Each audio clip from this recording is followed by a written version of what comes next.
Hello again, this is the final stage and the final video of the soldier creation. In this video, I will go over the poly painting process I used to pre-texture the soldier character.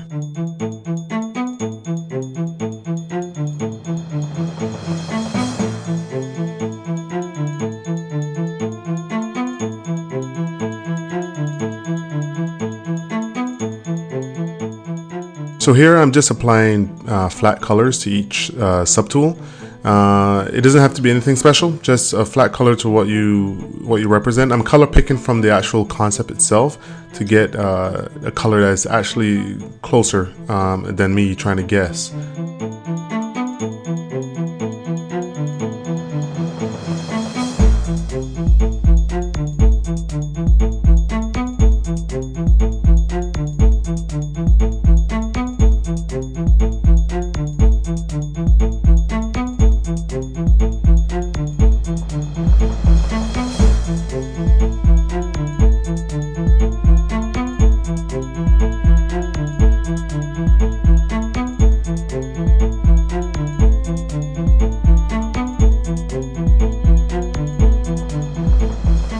Okay, so whenever I poly paint a character, be it human, alien, whatever character it is, I exclusively use color spray brush with some adjusted settings for color, especially, which I drop to about 0.1, and scale. Sometimes I will adjust the placement or the flow, but the color and the color intensity and the scale are mostly what I change. I also use alpha 8 and alpha 23 depending on how hard or how soft I would like the paint to be.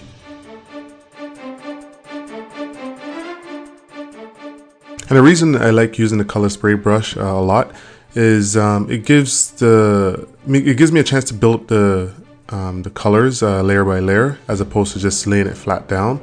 I like having the ability to fill blank areas from the spray with additional colors and textures to build up the colors and make it look a little bit more organic.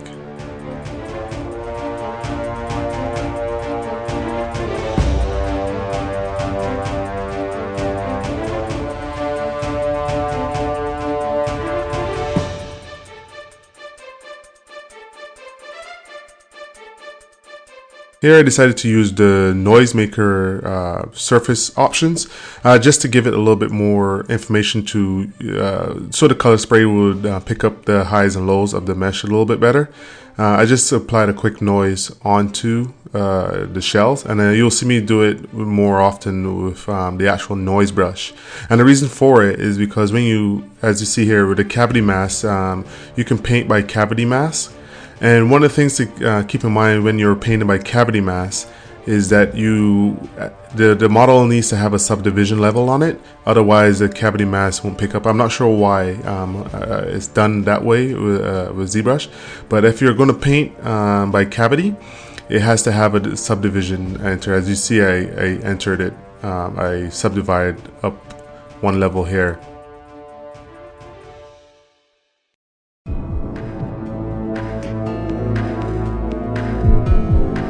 Right, painting by cavity mask is one of the best things I love about Zbrush is that you get to build up the color.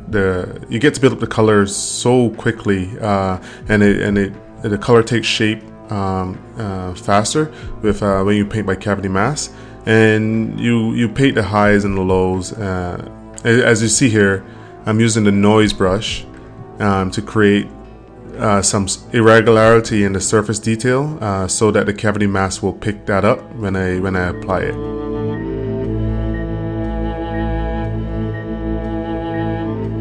And keep in mind, this poly painting process, especially for this type of work, doesn't have to be extremely pretty because most of the time is spent in either Photoshop or just recently Substance Painter for myself. I actually love using Substance Painter, and I bring in this poly paint just as a base, just as a color base, and I build on top of that in Substance Painter.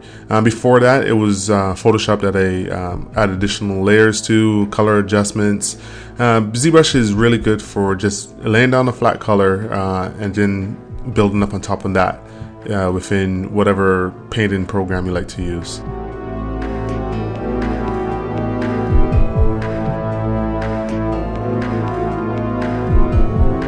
Here you can see the cavity mask at work and how it works. You can either set it to paint the highs or the lows, and it just gives depth very quickly to your mesh.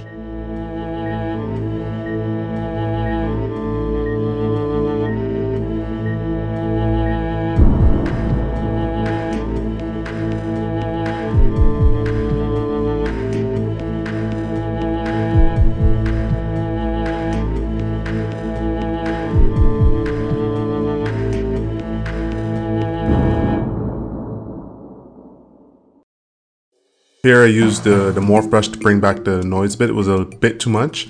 I could have used the layers when I'm doing the refinement surface stage, but I find them a little bit too cumbersome. It doesn't really work well with Polypaint. So I use a morph brush, even though it's just one morph. I still find it easier to work with when I need to dial back certain surface details.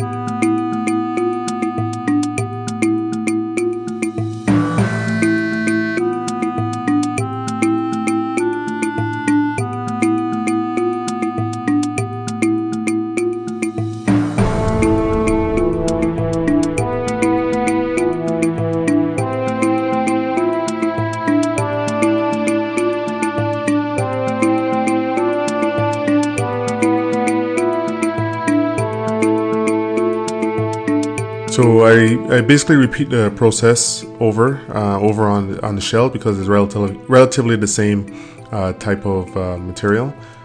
So it's just applying noise, make sure I have a morph target set, so if I mess up I can always go back, and using the cavity mask to paint the grooves and the cracks.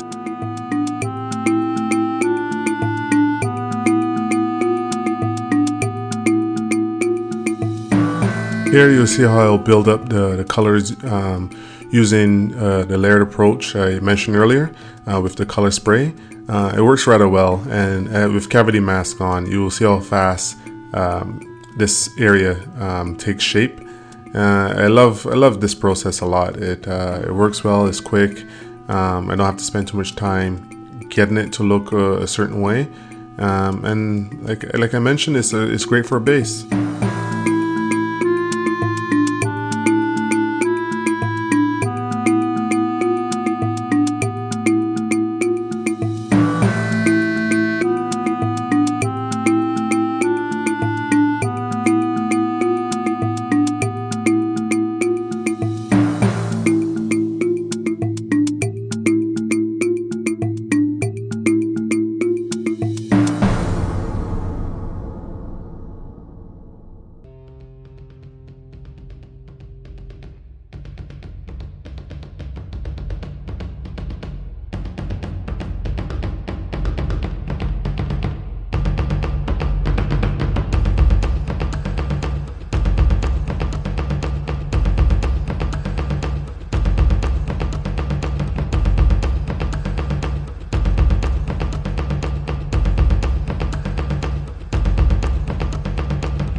Here I'm just testing out the various effects on how the brushes will work, the different alphas. Sometimes the noise brush doesn't work all the time, it flattens out the surface for some reason, so you have to adjust the size when that happens and it will start to work again.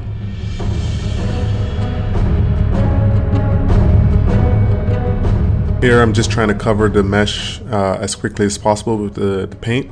It's nothing special, but it gets the idea across.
So here I'm just separating the bony marks, or the cartilage, I guess, just to give it a little bit more visual appearance. The muscles are super bright right now, but they will be darkened and match a little better. The reason they stand out so much is because I decided to add a different material, and they're a little shinier than the rest of the mesh, so they stand out a little bit more. You don't necessarily have to apply different materials, but some people do. I mean, if you're going to do all your polypainting in ZBrush and your render in ZBrush, you will use the different type of materials to get the surface you want. I just did it so I can visually see how they might look if these muscles were wet or with high specular values.